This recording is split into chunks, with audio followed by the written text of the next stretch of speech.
What is up, Minnesota United faithful? It is post Loons. It is March 13th, 2022, coming at you after a 1-0 Minnesota United win on the road at Red Bull Arena against the previously unbeaten and untied New York Red Bulls. I guess you'll take 3 points any way you can get them. The Loons get them tonight. And joining me to break it down all the way from the Netherlands, Mr. James Hargrave. James, how you doing? Oh, very well, mate. Thank you very much for having me. It's funny. I think this is the second time I've been on, and the first time I discussed how it was good that I stayed up and we won. And guess what? I stayed up again and we won again. So, hey, maybe I should start stay getting up more those often. daytime naps in, James, because we're just going to need you for every game from here on out. You're 2-0, so or 2-0-0. There's like all this Twitter banter now here in America about how we do the win-loss draw versus win-draw-loss. And it definitely, I'm throwing my hat in the win-draw-loss column. That's really, see, I'm more of a win-loss draw guy, but that's because I'm an American sports fan, so that's all I do. But anyways, Post Loons presented by SotaSoccer.com. If you haven't checked the website out, SOTASoccer.com. You can also hit us up on the socials at SotaSOC. As you're trickling in the stream, whether you're watching on YouTube or Twitter, leave a question, leave a comment, leave a take. We'll be happy to read that on the air as we move forward. We have quite a bit of chats in right now, so we will get to those in just a minute. But before we do, James, we're going to go ahead and get started here with our 3 things. This is how we like to kick things off, kind of our 3 main topics, 3 main takeaways from the match. So, James, being that you're the guest, I'm going to give you the honors of giving your first thing first. Yeah, I think for me, it's pretty easy. I think Dayne St. Clair made up for the entirety of last year in one game. Don't like to bring it up, but he was 0-5 last year. 0-5-0 if it's your way, or 0-0-5 if my way. It wasn't good, but no, played a stunning game. Just as usual, saved a penalty and just looked all round. Had a couple of key saves and was just fantastic. Yeah, I gotta show one of these chats. Hold on, it's about the win-draw-loss. Blah. This is the second straight week that Blah has entered the chat. So thank you, Blah. Win-draw-loss is the day, month, year of association football. Yeah, I love that. They always ask you when you go to fill in the date on something. It's like, do you want date, month, year, or month, date, year? It's like, I live in the U.S. We want month, date, year every time. But no, as far as Dayne goes, James, or sorry, go ahead. It seems like you have I was going to say, I get easy. Like, my birthday is the 10th of October, which is 10/10. So it doesn't matter. It doesn't matter where I am. I get to cheat. Yeah, it's easy. I guess it's also easy if your birthday is one of the later days in the month. Like mine's September 23rd. So 9/23 or 23/9, there's no confusion on which is the date, which is the month there for sure. But anyways, back to your point about Dayne St. Clair. Don't want to get too far down the dates and months rabbit hole. What a performance from him. I mean, we saw a handful of those type of performances in the 2020 season. I think that's why he was able to get that starting spot and have it at least in the early portion of 2021. He struggled in 2021. Tyler Miller takes over. Tyler Miller sort of keeps that spot. But then coming into this year, that was one of the big questions. Who's it going to be? You signed Dayne to an extension. Tyler Miller's in the last year of his contract. What are you going to do? I think the popular opinion, and that in my opinion, was you trade away Tyler Miller so you can get that money and use that money for something else and sort of move up your young stud. That's not what happened. Tyler Miller has gotten to start the first couple of games, has played pretty well, all things considered. But we haven't lost. Yeah, haven't lost. Only 1 goal conceded each match with a depleted back line for the most part. You'll take that from a starting goalkeeper. But tonight, Dayne St. Clair, totally another level. This could have been, James, 4-1, 5-1 Red Bulls. Legitimately. 5-2. Should have been we should have at least scored 2, right? Yeah. 5-2, maybe. Yeah. Anyways, it could have been 4 or 5 on the Red Bulls end. Easily. And that's not even an exaggeration. That's legitimate. No. But Dayne St. Clair stood on his head, to use a hockey term. Sorry. Stood on his head, made incredible saves. He was locked in, James. These weren't fluky, Like he was absolutely diving left and right. Really was sort of one step ahead of the strikers too, in terms of knowing exactly where those balls were going to go, make those saves, especially on the penalty kick too. I mean, he is the penalty kick saving god of MLS. He showed it then, and he just carried that momentum throughout the match. Just an unbelievable, incredible performance. And I think one that if you're Adrian Heath, it's really, really hard to justify going back to Tyler Miller after that performance. I know he was sick and he didn't do anything to lose his spot, but can you really pull Dayne St. Clair out of the starting 11 after that? I don't think there's any way you can. Yeah, I don't think so either. It's one of those where he has an opportunity, and yeah, we talked about last year, it wasn't great, but you take the opportunity with both hands and you save it, you lock that in, and he looked stunning. And yeah, I mean, hopefully, I hope Tyler recovers quickly. It's never nice to kind of be down and out, but yeah, I think for the most part, I think this is once again, just like 2020, this is Dayne's job to lose, I think. There was a quote, and I'm paraphrasing here because I've been scrolling on Twitter and I can't find the quote. Bridget McDowell is the one who tweeted it out. So if you want to go back and find that from pregame, it was from the pregame broadcast on Bally Sports North. And they spoke to Dayne, and Dayne said, it's a World Cup year. Again, paraphrasing. I think I should be the Canadian starting goalkeeper. I'm going to prove why tonight. And boy, did he come out and back that up. Like, I'm a big wrestling fan, so that's like a WWE level promo. Like, I'm the dude. I should be the dude. I'm going to go out and prove why I'm the dude tonight. That is, I mean, and to go out and back it up the way he did, just an awesome display from Dayne St. Clair. And I hope we get to see more of him moving forward, because if he keeps performing like that, no matter the offensive struggles, no matter the defensive struggles, if Dayne St. Clair can keep even a half of that quality in goal, Minnesota United is going to be a near impossible team to score on as we move forward into the season. Yeah. And I mean, Canada are in quite pole position, right? So, that's kind of, for him, that's a really big thing to think about. And I think he's doing his chances a lot of good with performances like that. And if you're Canada, again, you sort of have that number one spot locked up, or at least have your World Cup qualifying locked up. Theoretically, your number one spot in the CONCACAF table locked up. Maybe time to say, hey, let's throw this guy out there in a few starts in these last few qualifying matches and see what he can bring us. So we'll see if he gets that opportunity. But again, he did himself a lot of favors with that performance tonight. First thing, it's pretty simple: 3 points on the road, however you can get them. Right? I think any soccer fan of any team in any league worldwide will know that if you can get 3 points on the road, you don't care about the performance. You don't care about who you're facing. You just need to get the win. If you can get the win, that's almost like 2 points extra that you're sort of taking with you, right?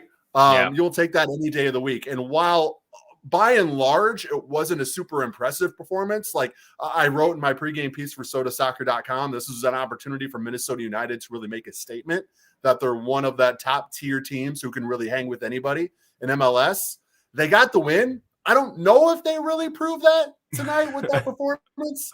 The goal was really nice. I thought there were a few individual performances that were really good, but by and large, especially when you talk about the stars coming out, Robin Lod, Emmanuel Reynoso, not a ton of great quality from them tonight, but you get the 3 points. You'll take the 3 points. Either way, it's positive momentum moving forward. And I think that's huge for Minnesota, because as we've talked about ad nauseum, they really had all the opposite momentum last year, all the momentum going against them at the beginning of the season. Now it seems like they're getting that push. They're getting that tailwind, if you will, through this beginning portion of the schedule. Yeah, I agree. I think, we've already gone 2 draws and a win, which is, far, far better than we did last season. And, I think the positives are we're winning away on the road, but, you talked about it, and it's kind of my second point as well, is that we are not firing on all cylinders. Like, we do not look like a polished team, like Ray and Lod. I'm president of the Lod fan club, but we did not have a good game, right? Was barely there for most of it. And, Ray had that miss, and there was a yellow card at the end of the first half.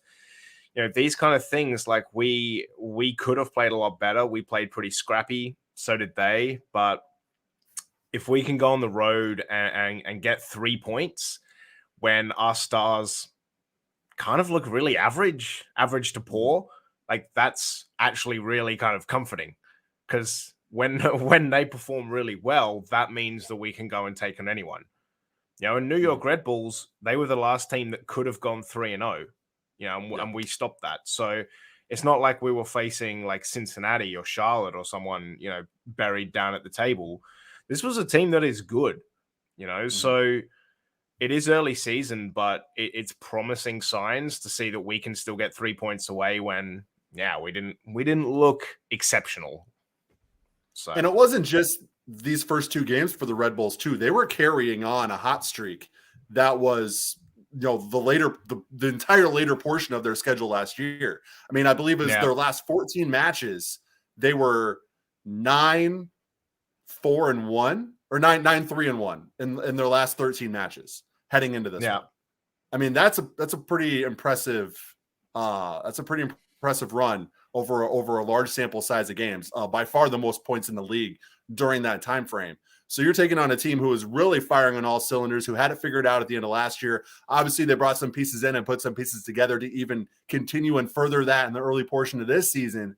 And you sort of stop that momentum dead in its track. You go on the road, you get a win, and as I mentioned, you get it any way you can. And it's almost even a little bit more reassuring that you did it, James, in spite of those not so great performances from Emmanuel Reynoso, Robin Lod, those stars that you really count on. If you can go on the road and get 3 points without them, again, with the caveat that Dayne St. Clair absolutely won this game for Minnesota United. You're feeling pretty good that, as you mentioned, full strength, full fit, full form. This Minnesota United team could do some things if they're able to grind that result out tonight in spite of their performances. My third thing is that injuries are becoming a major issue. They've gone from kind of an inconvenience to, this is kind of a thing that's out there that we're having to deal with, to okay, something's got to happen here. Because you come into this game with, again, 4 more questionables. And it's your entire back line. Chase Gasper, Bakaye Dabasi, O'Neal Fisher, and Roman Metnair, all questionable coming into this. And Tyler Miller, right? And Tyler Miller with the illness. Yes, correct. Yeah. So, and your back line is already depleted, right? I mean, you already have you're sort of in your second tier of your back line, if you will. And then you add O'Neal Fisher to that mix. Chase Gasper was on the roster. We didn't see him tonight. He was in the lineup, though, not in the starting 11. Roman Metnair still obviously dealing with some issues. Franco Fragapane, he tweaks his hamstring again. And who knows what that timeline is going to be like, because that's the injury he just came back from. And it's really becoming this sort of reoccurring thing that Minnesota United just can't seem to dig themselves out of. And the most frustrating part about it is we've seen stretches of maybe 1, 2, 3 games, if they're lucky, over the last couple of years where they've been fully fit and fully healthy. And we've seen what this team can do when they are fully healthy. But the problem is, we just can't freaking ever get to that point, James, and it's very, very frustrating.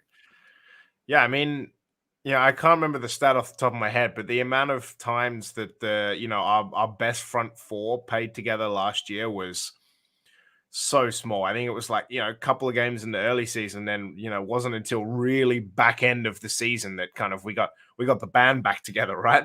And yeah, exactly. Now we've added some pieces, and our front looks a little bit different, but now the back line's struggling, and it's just like I said, if we can just fit all of the jigsaw together at one point, I think it's going to go really, really well if we can pull out results like this already.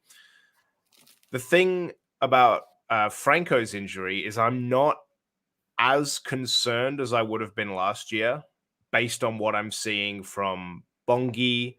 That Louis Amarilla is back, he's scoring goals again. We're on the hunt for 25. There's enough kind of depth, and there's enough good pieces that I think up front, with Franco, I don't mind if Franco has a few weeks off to get better. Obviously he's such an important piece, but I feel we have enough cover that we can kind of deal with that. This would be perfect for like an Ethan Finley. This is kind of like where he would have been really good as well. But I think, we've signed enough cover. It's just working on the defense now. It's just how do we make the defense healthy? How do we kind of play? I think Adrian's right. He mentioned earlier in the week, we're not ready for a 3-5-2 yet. Yeah. They're working on it, and then they're working through it. But currently, when you have like 4 or 5 defenders injured, moving to a 3-5-2 is not the kind of sane play right now. So, well, and ideally, your wingbacks in that scenario would be Chase Gasper and Romain Metnier, right? So at the very least, you need those two back in order to play the 3-5-2 in the way you want to play it. And without those two, you might as well throw that idea completely out the window. I mean, I think Heath did indicate that it is on the table. It is something that they're working on and they're open to, but you just got to have the personnel. And even for the 4-2-3-1, it seems like they're struggling to find the personnel right now at the back. So, it's like a whack-a-mole, man. Once you get one area of the field figured out, then all of a sudden it's like, oh, we get Chase Gasper back. He's not in the lineup, or he's not in the starting lineup, but he's there. He's on the sheet. Maybe he's recovering, and then boom, Fragapane goes down with another hamstring, and you're like, well, how are we going to do this now? But more Hlongwane, maybe. I mean, maybe that's the positive of that particular situation. I do want to ask you, James, so Amarilla gets on the score sheet tonight. So does he owe us 24, or are we taking the 2 that he scored in 2020 into consideration? And now does he owe us 22? No, 21. Does he owe us 21 goals instead of 24? Yeah, so there's also the goal he scored in the MLS's back tournament. So he technically scored 3 if you count that tournament before. I think that actually makes my math work out. I think my math was wrong the first time. So there we go. 21. There's 21. Yeah, I think so. I think that, when, he came and he was like, look, I'm going to score 25 goals and it's going to be like spectacular. And then he scores 3 and he looks really good. And then he gets injured and, well, actually his loan kind of gets cut short. And then now that we actually officially have him, I think that it's fine to kind of carry on from where we were before. So I still think he owes us 21. I know people have differing opinions and want 25 in a full season, but yeah, I mean, mate, if the guy can smash in 21 more goals, power to him. Like nobody's going to complain. Fine. That's the thing. We could argue 24 versus 21. What does he owe us? If Luis Amarilla scores 21 more goals this season, you will not see anyone complain at all. No. He owes us like 3 more goals. Like 14. So this is terrible. Yeah, right.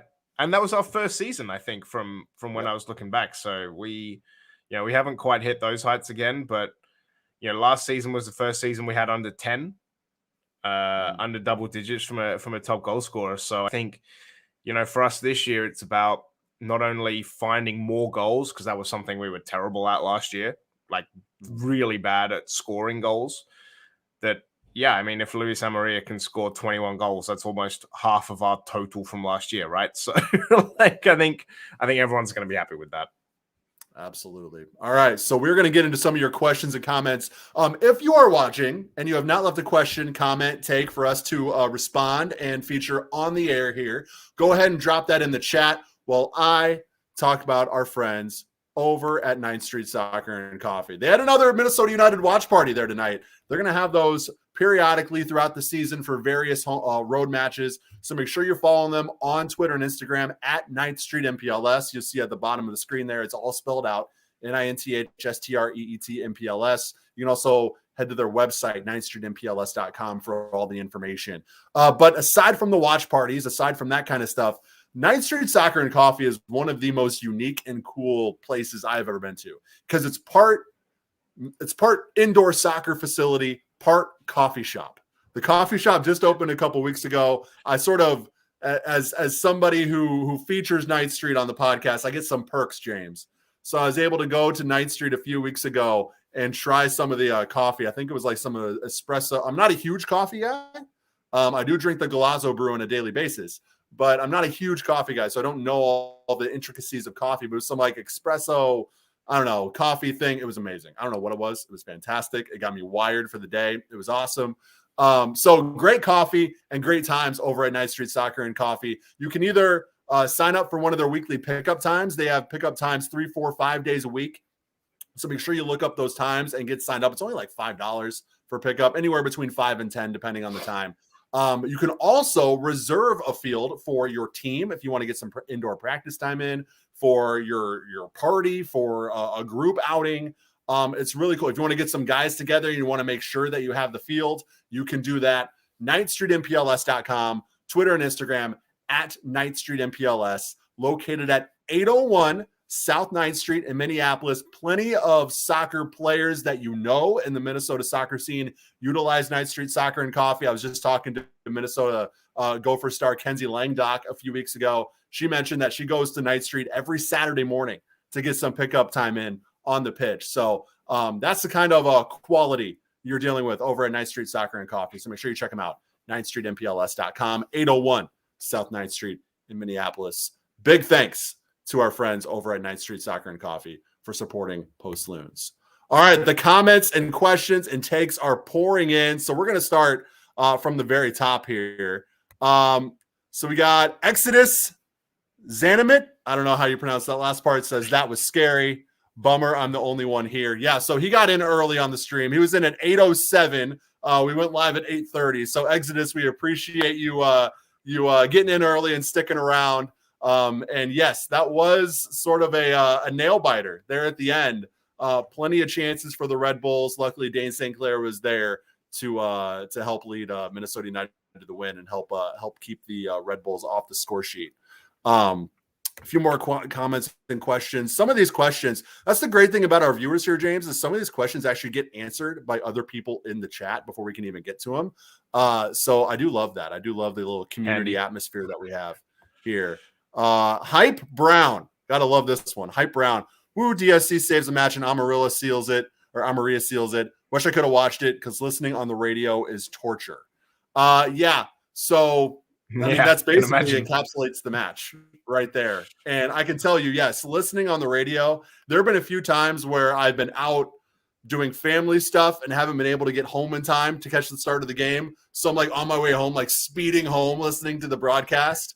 And it's like, yeah, that's when you can't see it, it's terrible. It's not terrible. It's just it's very nerve wracking when you try to watch a match without the radio. Although in Europe, soccer on the radio is kind of a pretty big deal, right? A lot of people choose to listen to the games on the radio opposed to watching them on TV, right? Yeah, I mean, you often see a lot of people kind of at games wearing headphones, so they can listen to the commentary on the radio while they're watching the game. So they can kind of hear what commentators are saying, and yeah, it's quite popular to listen to radio when watching. We'll get to a couple more here. Mr. Geldy says, at time watching was also torture. Yeah, I mean, whenever you have a 1-goal lead and you're coming down to the end of the match, that clock just seems to be going so slow. It's like, man, 4 minutes of extra time. Yeah. What, we're at the 81st? We still got 10 minutes plus stoppage? What is going on? But yeah, they end up getting it done. James, let's get to some of the highlights of the match before we get to some more of the questions and comments that are in the feed here. The first thing I want to bring up is the penalty. So this was in the 13th minute. Hassani Dotson initially not called for a handball in the box, but it does go to VAR, and the PK is awarded on further review. Now, the rules on this have changed a little bit, I believe, where the natural position is, I think, less important than the hand just making contact with the ball. But at the same time, to me, it looked like Dotson was sort of trying to create space, make himself big, and his hand just sort of made contact with the ball. And I was watching on ESPN Plus. Shout out Surfshark VPN, Surfshark VPN /10K if you want to get your VPN on the cheap. I was listening to the Red Bulls broadcast, and even the Red Bulls color commentator didn't agree. He's like, I don't think that was I don't think that should have been a penalty. What were your thoughts on that, James? Yeah, I mean, I think it's one of those where kind of it's so up to interpretation about what is the natural, the unnatural position. I think the thing that kind of sunk Hassani there was when you're kind of watching the playback, you see his arm kind of move towards the ground and then it makes contact. I think if his arm had kind of stayed perfectly still, or he was kind of like, like you said, he was trying to make himself big. My hands are off camera here because it doesn't work like this, but he's trying to make himself big. If your hand is out there and the ball hits it and your hand doesn't move, like, I think that's not a penalty. But when you kind of look back, his hand is moving and it's kind of moving towards the ground. So, I mean, yeah, it goes either way, but I think, his hand definitely moves when you're watching it back. And I think that's probably the reason that they gave him a penalty. So, yeah, like I get both halves, but yeah, when it's like that, it's such fine margins that I'm not totally against it. That was a penalty call. To be honest, I think he was also extremely lucky to get away with one later on as well. That was kind of the same, like hand moving and yeah. There were a few instances of Minnesota United players' hands making contact with the ball inside the box tonight. Very, very, I guess, weird and bizarre. But in the end, that one gets called. The other does not, but it doesn't matter. Dayne St. Clair makes the save, and we keep things scoreless, as he did pretty much all match long.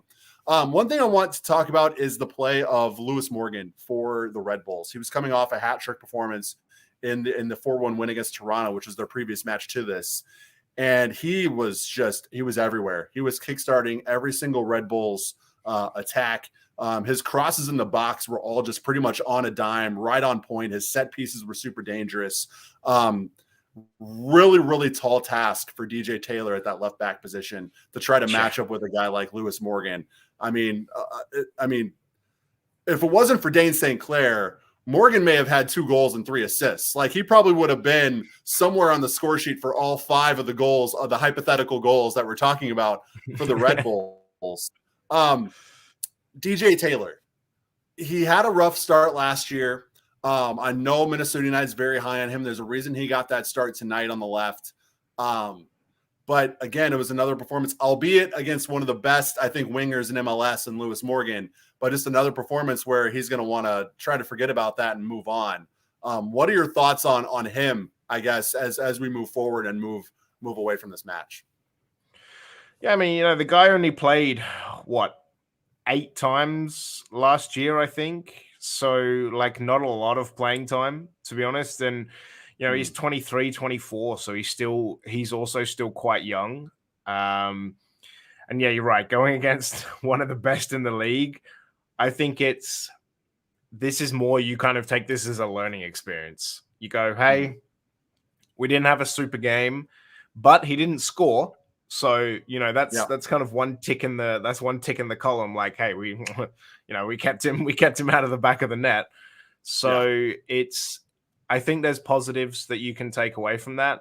And it's not so much negatives, it's just learning experiences. When you're 30 or when you're 32 and you're kind of, reaching kind of prime and really in that stage, that's kind of when you can use the experiences that you have, and he'll be a much better defender for it. But yeah, early on, you're going to get beat. Like, you go against top class people. That's how it's going to be. And I think he did very well. And like I said, Morgan didn't score. So that's going to be a huge positive. And I think Heath is going to be really, really happy with how he played. And yeah, I mean, like you said, they're high on him and they want to see him succeed. And I think it's a very good learning experience as well. I agree. And the learning experience thing is I think the important part here. I think he's going to gain something, whether it's sort of that mentality that's never going to happen to me again, or just the experience of going up against a winger the quality of Lewis Morgan. I mean, there's all these quotes from various athletes that say, the failure is the reason why I succeed, right? So hopefully DJ can sort of channel that and move forward positively, because he is still so young and has so much, I think, to offer Minnesota United. This is really a tale of two halves. As I'm looking at the game notes here, James, I mean, everything I have in the first half is pretty much all Red Bulls, right? I mean, the first 45 minutes. Yeah, Morgan all Lewis everywhere Morgan, in the basically. Yeah, all Red Bulls. But in the second half, which the beginning portion of the second half hasn't always been a strength for Minnesota United, if you will. They've traditionally come out of the blocks very slow after the first 45 minutes. But tonight was a little bit different. We saw a different Minnesota United team in the second half, much more on the front foot. Now, again, relative to the first half, but much more on the front foot in the second half. They started really strong, I think, in the early portions of the second half, leading to that 51st minute goal, which let's talk about that now. The Arriaga cross, the Reynoso cross that led to the Dotson cross, but the Dotson cross is beautiful on the left, leading to that volley from Amarilla. I mean, that's straight off Luis Amarilla's highlight tape. Like, that is something that he really, that's an area he thrives in the box, being able to be clinical in those finishes. Dotson putting right in the breadbasket for him, and he converted a really, really nice goal from Amarilla in a time where Minnesota needed it, like, desperately. Yeah, and it's actually really funny. So firstly, Dodson makes up for the handball with a beautiful assist, but it's really reminiscent of what happened last week, right? Ray brings this cross in, Amarilla's at the top of the box and like volleys this like smashing cross in, and then Dodson eventually gets the toe poke that brings it back. But it's kind of, I think that's what Minnesota are practicing. I think Luis Amarilla is getting a lot of that in the training. Like, guys, hit me up with this, get me crosses in, bring corners in. This is where I'm comfortable finishing games and finishing goals. Sorry. And you see it here. It's a beautiful finish. And that's kind of the thing that last week you had an amazing shot that led to a goal. This week you finish it yourself. And that's kind of a confidence builder and a confidence booster as well. It's like, guys, what we're practicing is working. That looked straight out of training pitch, basically, especially last week with the corner. This is the kind of stuff they're going to practice. And yeah, I think we struggle kind of, and Ray had this as well, is that we struggle when we get kind of one-on-one with keepers, or, we get in a position to shoot. We don't look clinical, but then, we put a cross in and Amarilla just slams it in the net, or we bring a corner in and we look really good. So I think I think one thing that we've definitely changed from last year is we look a lot better from kind of a setup play perspective. I think, we need to get better at finishing just in open play, because I think that's kind of a weakness we have. And you can see it when you look at stats.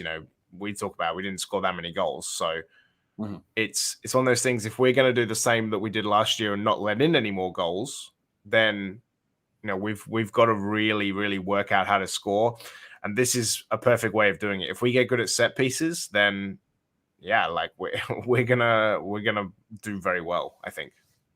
Yeah, and I think just finishing in general is a huge thing, but also if set pieces are where you're going to thrive, you need to generate more set pieces, right? Yeah. I think coming into this match, Football Reference had Minnesota United 4th to last in the league over the first 2 matches in terms of generating corner kicks, right? If that's where you're going to be most dangerous, you've got to find ways to get aggressive and try to force more of those instances, more of those circumstances where you're going to thrive. Because again, they're not the tallest team in the world, but if you have a guy like Amarilla who can finish volleys or is really good sort of playing in off those set piece opportunities, you need to get him the ball on more of those situations if you're Minnesota United. So, but yeah, I mean, the Reynoso opportunity at the end is really sort of I think encapsulates sort of Minnesota United's finishing over the last couple of years, right? It's been rough. It's been a little bit better this year in terms of just generating shots on target. But getting it past the keeper is a whole nother thing. They got one tonight. They've got one in each of their last 3 matches. This one, I think the Lod one was really, really nice. I think this one may be the best goal of the year so far. Can you, with this arsenal of strikers and this newfound offensive attacking mindset that Minnesota United has, can you start to put more than one goal on the board? Because if it starts being 1-1-1-1-1, you're not going to win many of those matches.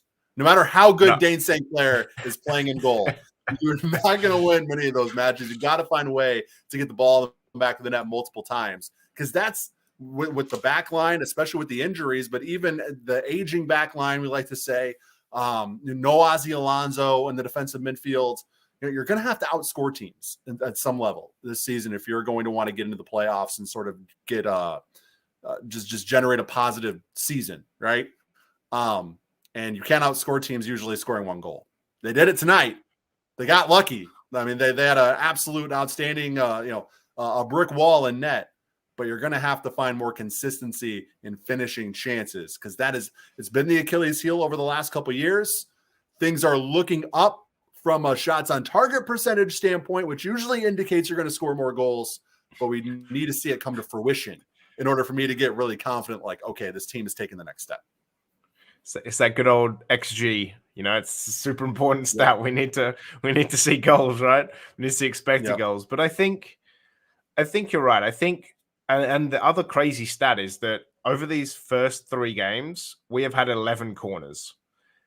The Union had 11 corners in the first game they played against us, right? So felt like 11 corners in the first half, to be honest. Yeah. Like we've been really bad at generating set pieces. And I think, when you look at it, that's a problem that stems from, and it was the same in the game tonight. We get the ball in the final third, or we get the ball up the field, and we just don't do anything with it. We make a pass, goes to a defender. We take a shot that kind of goes wide. We just didn't look like we were kind of dangerous enough when we got into the final third. We had 5 shots today and 2 were on target. The Red Bulls had 19 shots and they had 8 that are on target. We got to the final third. We didn't really shoot. We kind of just gave the ball away, and it is very, very hard to win corners if you're not taking shots, because you've just got no pressure there. And the defense isn't really that phased until you do something like have a cross in and Luis Amarilla scores. Then awesome, we got a goal. But actually, we didn't do that much that looked really kind of offensively strong apart from that. Yeah. Apart from Ray's, they didn't look dangerous tonight. Yeah, they didn't look dangerous tonight. They had the one opportunity that they took advantage of, and that's great. I mean, you have to commend that. But the XG, talking about the XG, James, 3.1 for Red Bulls, 0.6 for Minnesota. So that's stealing 3 points if I've ever seen one. If I've ever seen that with that sort of XG differential. But that shows you, again, A, how good Dayne St. Clair was, but B, how far this Minnesota United attack still needs to go to be what we hope it can be this season. I talked on 10,000 Pitches this week. I made the argument that I think Adrien Hunou should be starting at striker position for Minnesota United. Amarilla scores tonight, and that's great. I don't know if that necessarily changes my opinion, just because when you look at the attack as a whole for Minnesota, Amarilla as an individual might be a better striker than Adrien Hunou. But the attack as a whole was just so fluid last year when they had Hunou, Fragapane, Reynoso, and Lod. It was a well-oiled machine. It was night and day from what we had seen with the injury issues and sort of piecing things together. Hassani Dotson on the left wing. It was sort of just the complete opposite of what we had seen a majority of the season. And so when we talk about, getting the band back together, right, James, over the last 4 or 5 games of the season, we saw how dangerous that attack could be. And I thought, man, that deserves another chance in 2022. Just because of how successful those 4 were together specifically, I thought they deserved a chance to sort of keep that fluidity and try to keep that continuity going from an attacking perspective. They haven't gotten that. Adrien Hunou's only played 6 minutes over these first 3 matches. And the goal-scoring woes have been there. So, I mean, I don't know what you do at the striker position, but I think there is a lack of fluidity and a lack of gelling together right now that they had when they had Adrien Hunou at the striker position last year with those other 3 there. And I mean, you're not wrong, but it's not like we scored a lot of goals and set the world on fire last year either. No. To be frank. But I definitely think there's something wrong when your highest paid DP has played what, like like I said, 6 or 7 minutes in the first 3 games, and I think that a 3-5-2 is gonna absolutely unlock so much potential, and I think we're gonna be so much better for it. But like you said, we can't get there if we don't have healthy players, right? Mhm. So the problem with having one striker is that it can be quite difficult to score goals. You know, when you only have one target man, there's kind of, as soon as he gets shut down, it's really difficult, right? It's kind of all over. Mhm. And that's what we're finding, is that every time we kind of get the ball up there, Amarilla is just swamped. Or Ray kind of looks up and sees Amarilla and 5 defenders. Like Yeah. there's not a lot you can do with that, right? So Mhm. it's really working out what we're going to have to do, because every team in the MLS knows that we struggle to score goals. Yep. Every team in the MLS just goes, well, if we shut down a striker, then what are they going to do? Like they can't do anything.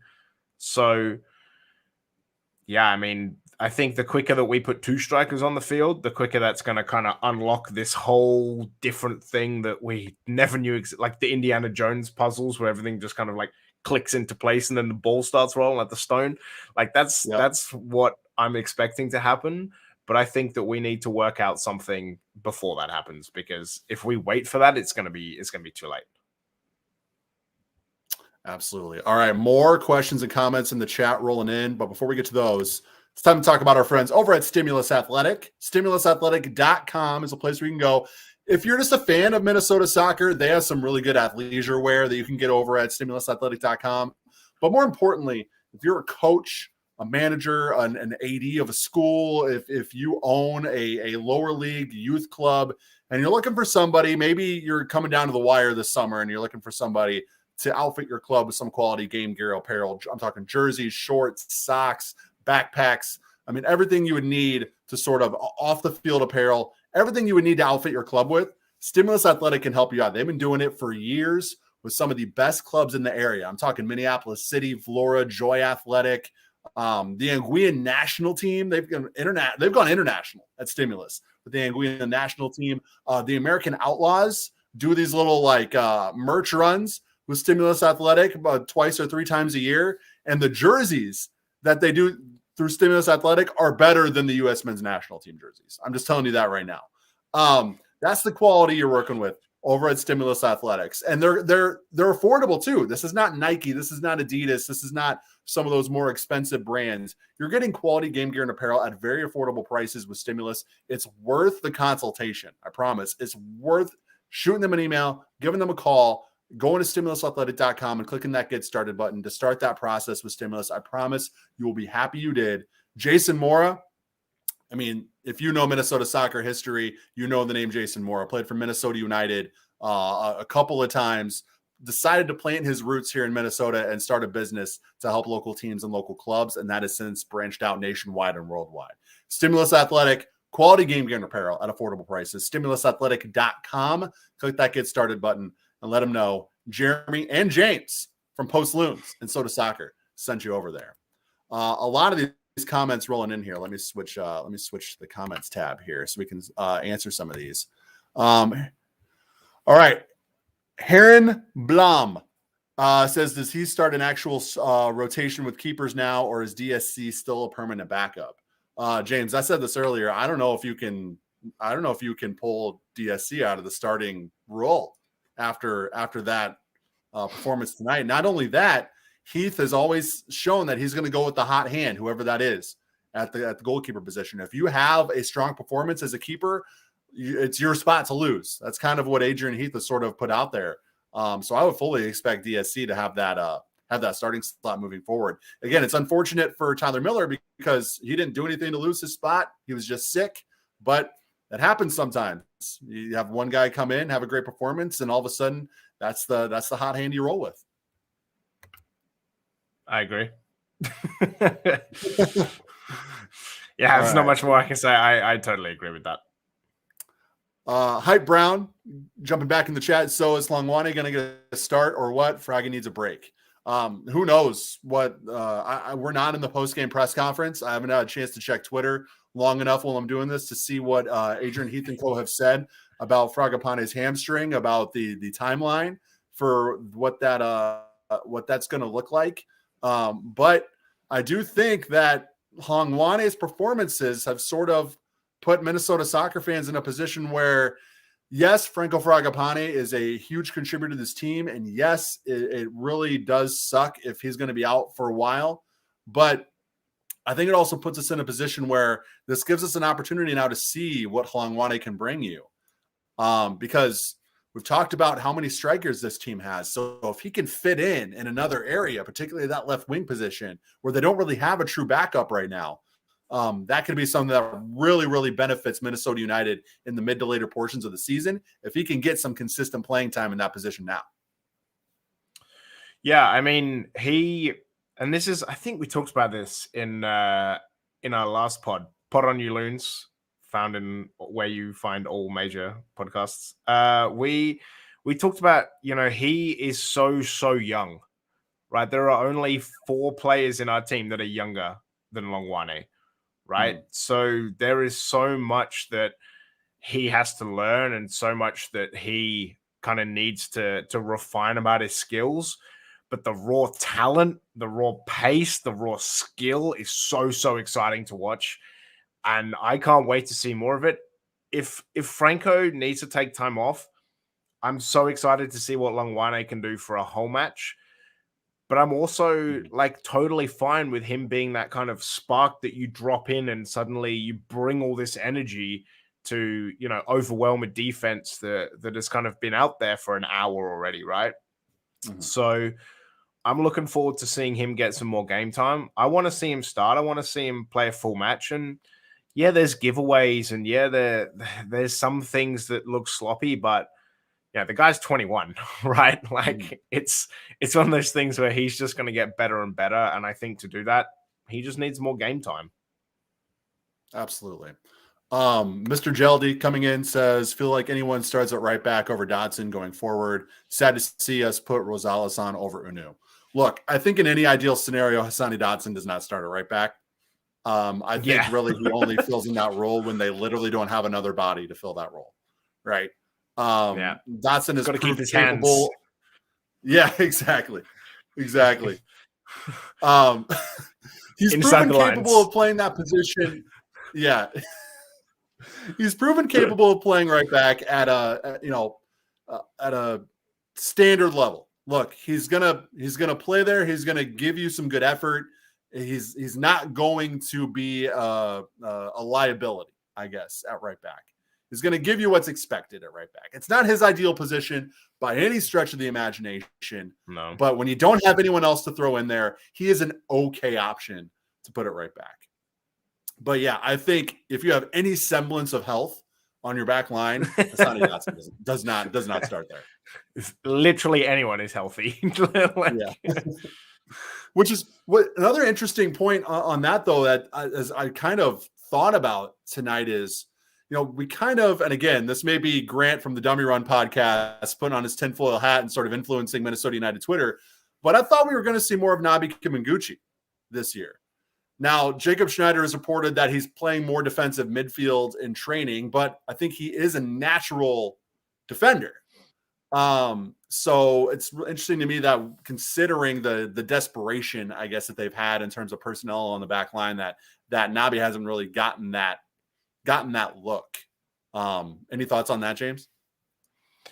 Yeah, I mean, it's kind of one of those things I was also expecting to see more, especially as we've had so many injuries. I would have expected to see, but yeah, I think the comment about Rosales over Anu, if you're Adrian Anu, you are basically just taking money and doing nothing, which actually sucks as someone who wants to get involved. But you got to feel also for Abu Danladi.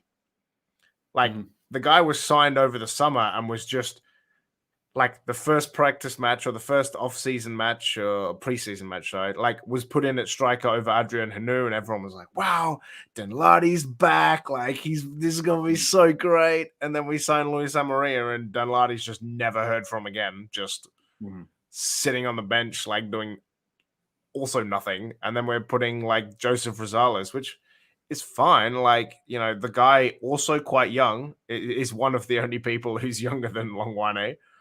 But yeah, I mean, guys, like we're paying so much for Adrian Hanu. Put the man in. Like that should be a no-brainer. Like if he's not starting, which he should be, but Amarilla is also playing great. Like if he's just please put him in. Like it's almost a no-brainer. Like Joseph Rosales, awesome. Like you got game time, sweet. Like fantastic for you. Like I'm happy that you're getting game time, like your first minutes of the year. But man, yeah, put your DP striker in. Yeah, I think he hasn't really done anything to not deserve that spot, right? I think I don't know. I don't know where the bar is for Unu in terms of what is going to be seen as successful.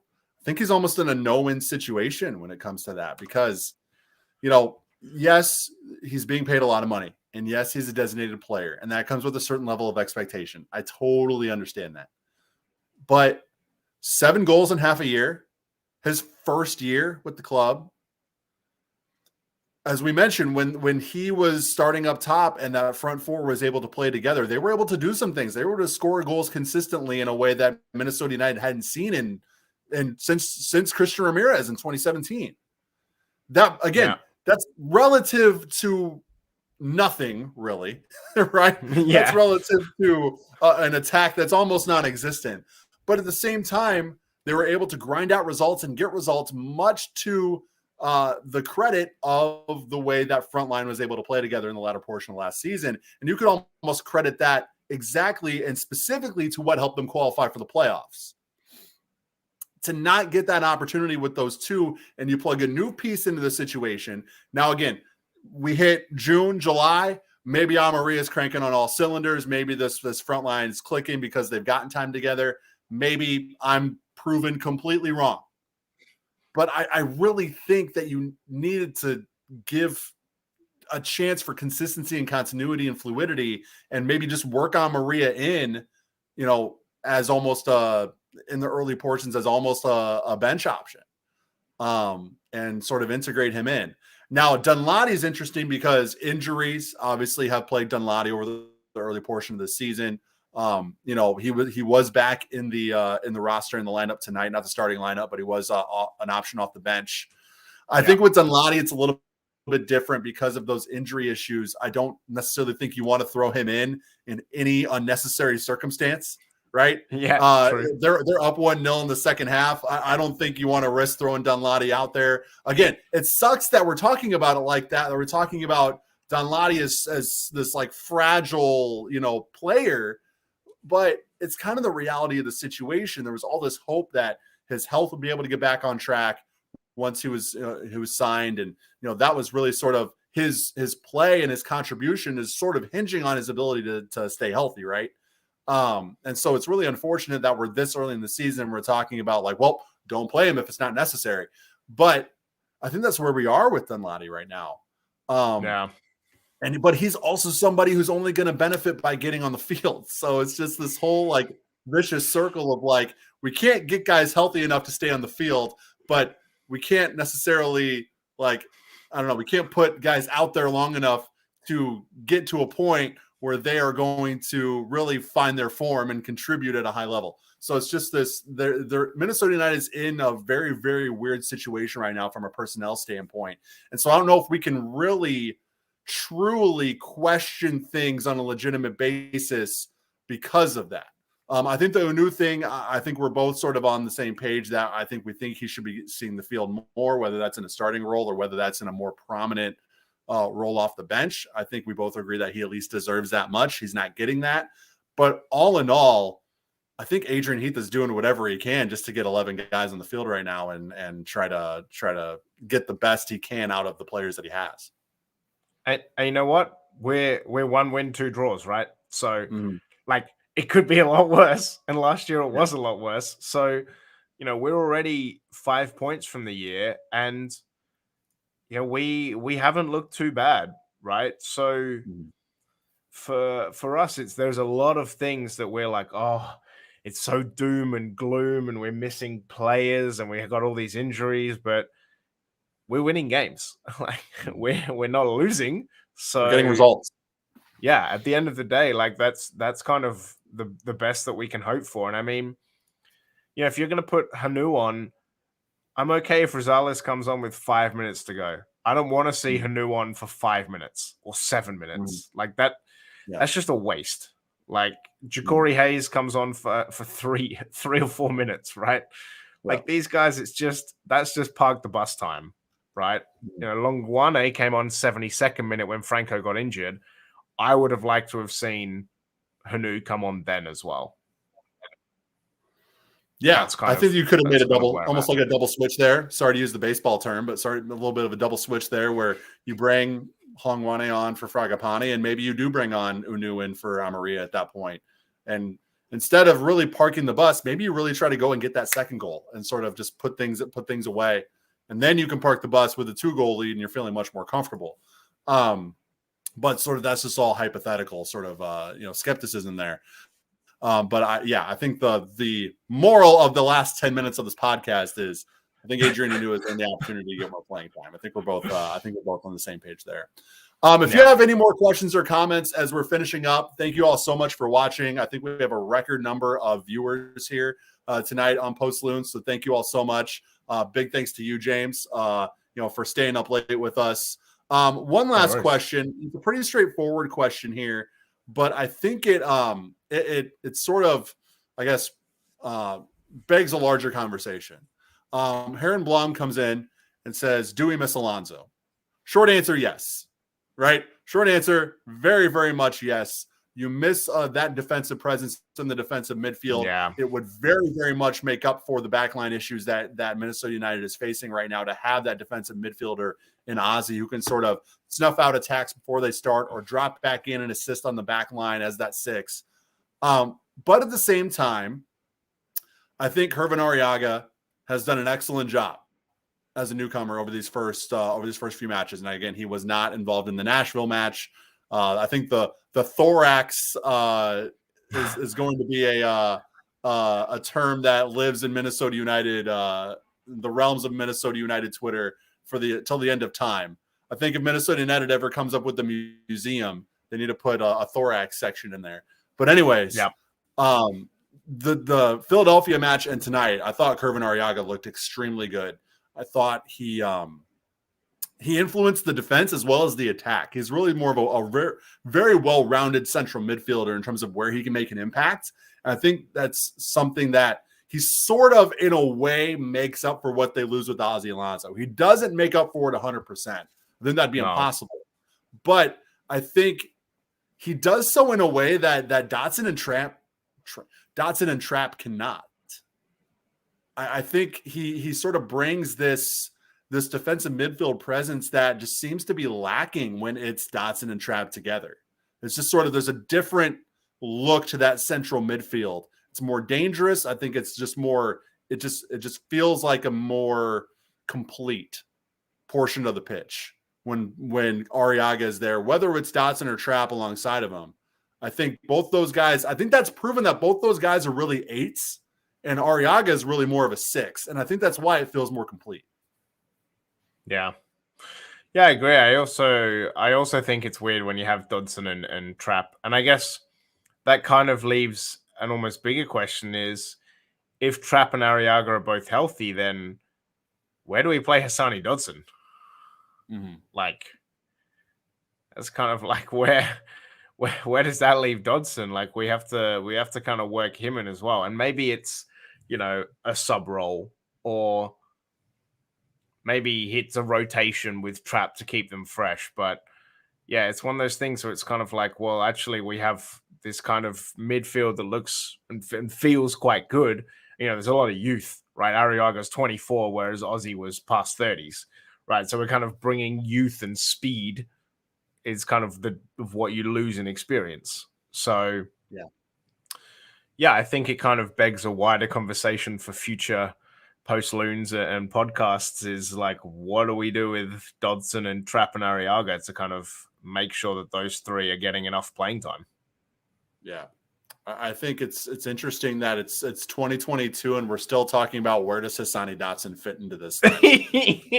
Like, it's just never ending. It's never the ending. age-old Minnesota United question. We've been having this conversation since 2019, James, and it's still there, and we're still starting him at freaking right back in games because we can't stay healthy. It's just, you talk about a waste. You're talking about kind of a waste with Adrian Nanu. It's just, it feels like a waste of Hassani Dotson throwing him at right back. I get you have to, but, you know, it allows other guys to sort of shine in the defensive midfield role and sort of take that spot. And then we, again, continue that question, that perpetual question of what are we going to do with Dotson? And it's crazy that 3 years later, we're still talking about that. Yeah, and it's honestly, it really hurts his chances of the U.S. men's national team. Like, every time that we play him out of position or every time that we don't have a spot for him is just time that he's not getting to show how good he is, especially when we play him out of position. Like, you know, he gives up a handball that gives a penalty. He has technically another handball that's not quite a penalty. Like, it's, it's just not really helping him. And I think we're doing him a disservice. I agree. We've got to find a place for him. I don't know what you do with them, James, because I think the first thought I have, it's okay. There are a lot of teams that could use a Hassani Dotson, right? Like you get some Tam and Gam, get the haul, get all the Garber bucks you can, or sell them to Europe and get some straight cash homie out of it or something. But at the same time, who's your depth option in the defensive midfield then? Ja'Cory Hayes? Yeah, it's just terrible. Hayes, I don't want him first option off the bench in the defensive midfield right now. So it really does. It's this damned if you do, damned if you don't situation with Dotson where, okay, you keep him, maybe you keep him as a depth option, but you're really sort of wasting him at that point. But if you get rid of him, you're thinning yourself out to a point where maybe you don't want to be. It's just it's a conundrum. It's the same with our keepers. It's exactly the same thing, right? Well, you could trade Tyler Miller, but then you lose out on depth. But then, like, they're both good, so you kind of want to keep both, but you're doing one a disservice by putting them on the bench. And it's really, it's just this problem that we seem to have in all parts of the field where we now have depth, which is great, but we have depth, which is bad because we're just wasting people on the bench that really could go and play for another MLS team and start and get a lot of minutes. Right? Yeah. So, all right, before we look forward to next Saturday's match against San Jose, I'm to let James talk about our good friends over at Pentz Homes. Let me bring up the banner here. Where are you at, banner? There you are. Boom. Yeah, throw me a banner. Yeah, if you're James, take it. If you're on Loons Twitter, you probably know who Nate Pentz is. Not only a diehard Loons fan, but also a supporter of kind of all of Minnesota soccer, which kind of ties in nicely to Soda soccer, if I must say so. Guys at Pentz Home, Nate and his team, realtors, they specialize in the St. Paul and Minneapolis area, which I will be visiting in May when I come over to hang out for the first Minnesota Aurora game. And I'm also going to go check out Allianz for NYCFC. But yeah, Nate and his guys, they proudly support various teams and organizations in the Twin Cities. Minneapolis City is one. Equal Time Soccer, obviously. They also help out Soda Soccer, Jeremy and the guys here as well. Not only is he ingrained in the local soccer ecosystem, he has also helped countless people in his day job, which is buying and selling homes. And has made a lot of people very happy. So head over to pentzhomes.com or email Nate at pentzhomes.com, Pentz with a Z, to get the process started and let him know that, the guys at Soda Soccer and I sent you guys as well, all the way over from the Netherlands. So, yeah, if you guys need to buy or sell a home, go check them out. James at 3:35 a.m. local time just sent somebody over to Pentz Homes. That's what he did, all the way over there in the Netherlands. All right, James. So let's look forward. Saturday, we sort of had a homecoming of sorts against Nashville with Teal Bunbury and Luke Hawkinson and Eric Miller sort of making their return to Minnesota. You kind of have a similar situation with San Jose. You have Minnesota and Jackson Ewell, but you also have former Loons Jan Gregush and Francisco Calvo making their returns to Allianz Field. San Jose is a team that, I mean, to say that they are exposed along the back is an understatement. They are a team that tries to outscore other teams, but often fails to do so. So it's gonna be an interesting one. I think if there's any opportunity for Minnesota United to sort of break out from a goal scoring standpoint, this is it. I guess we will see. That's kind of a lot of pressure to put on the front line. Like, hey, if you're not going to do it now, you're not going to do it at all. But at the same time, they really haven't faced as vulnerable of a defense, I think, as San Jose is. So I would expect more than one goal to go in the back of the net, hopefully, on Saturday for the Lions. Yeah. And I mean, you look at who they've played. They've played the Red Bulls. They lost 3-1. They've played Philadelphia Union. They lost 2-0. Both teams that, we've played, right? And they played Columbus and they drew 3-3 and had a guy sent off, right? So that was a wild, crazy game. But you're right. They do let in a lot of goals. They've let in 8 goals, but they've also scored 4. So, they have scored more goals than us, even though they are 1 draw and 2 losses, right? So and 2 of those goals were Calvo assisted by Gregush, right? So they're still dangerous, and we know what these players can bring. Even if last year we didn't see young Gregush in full flight, and it was a lot on the bench, but we know how good he can be, and they are dangerous. Like if we let our guard down, they will score goals. But conversely, like you said, this is the best chance that we have to put multiple goals in the net so far this season. Their defense is vulnerable. They let in 2 goals every game. So let's kind of capitalize on that and make sure that we kind of bring confidence. And this is a game that we could do in Austin, right? We could win 5-1 or 5-0. And if we can do that, not only is it going to make our goal difference look good, which is always something that's been kind of lacking lately, but I think it brings a huge confidence if your forward and your midfield can really string it together and get some goals. That's kind of where we can use this as a launch pad to go further. Because after this, we've got Seattle afterwards.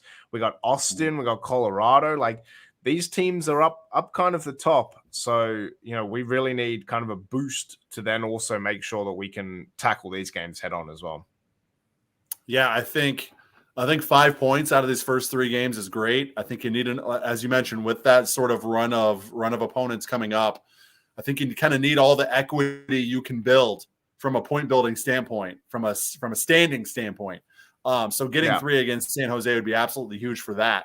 And then you sort of go from there. And I think, again, it's a great opportunity to do so. But what does it all hinge on, James? What do we keep on talking about? Health. Who is available? Yep. Who is healthy? Who is going to be in the lineup for Minnesota?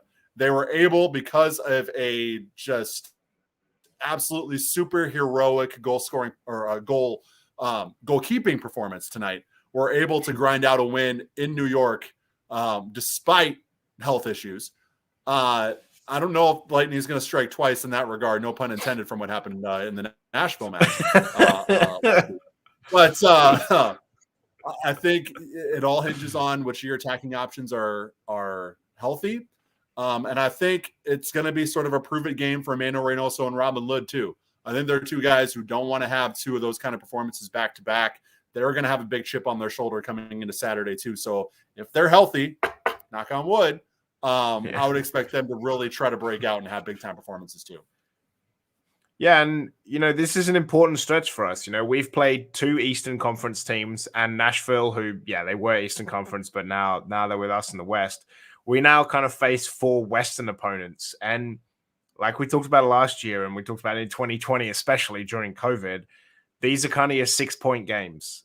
These are really, really important ones that you need to get points from. You need to rack up wins because this is what helps you make playoffs. Sure, beating Eastern Conference is nice. And, we play Chicago like 5 or 6 games down the road.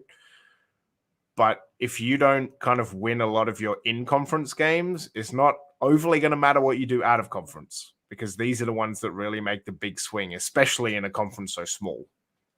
Yeah, and so tight in the West, right? Yeah. I mean, if it's anything like it was last year, I mean, what was it, 4 points that separated 4th and 9th?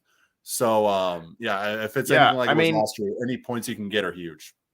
And I mean, right now, the difference between, sure, there's only been 3 games played, so it's not going to be that difference, but the difference between 1st and 10th is 3 points, right? We're sitting in 7th and we haven't lost a game. Yeah. So, yeah, it's really one of those things that, especially early, if you can get the jump on teams, then that's going to look kind of real good. And Seattle are quite vulnerable right now, right? Seattle are up next after San Jose, and if that's a team that we can take advantage of, then that's going to be another 3 points, essentially 6-point swing that we can bag and move forward. So, yeah, it's all about getting people healthy and scoring multiple goals in a game, which was not something that we did a lot last year, to be honest. 6 more days until we are back on Post Loons following the San Jose match. That's Saturday, March 19th. Another prime time tilt against the Quakes, actually. And it'll be the Post Loons live stream after that one as well. James, appreciate it, man. Get to bed, get some sleep. It's 3:41 local time there in the Netherlands. I appreciate it. Before you go, though, tell the people where they can find you, where they can listen to you, where they can stream you, where they can watch you, all that good stuff. Yes, so Captain James Force, the Twitter handle, is also my Twitch, is also my YouTube. I stream games. I have different kind of content on there. Also, Pod on You Loons is a podcast I co-host with Sam and Justin. Sam, who has been on Post Loons before. You can find us at all major streaming places that you get your podcasts, I guess. You can find us everywhere. Pod Loons, at Pod Loons on Twitter. You can come see all the hot takes that we have. We like to play it pretty. We're not overly hot takey. We're fairly passive, but yeah, we do weekly podcasts. We bring guests in. We do EPL specials. We're kind of all about it.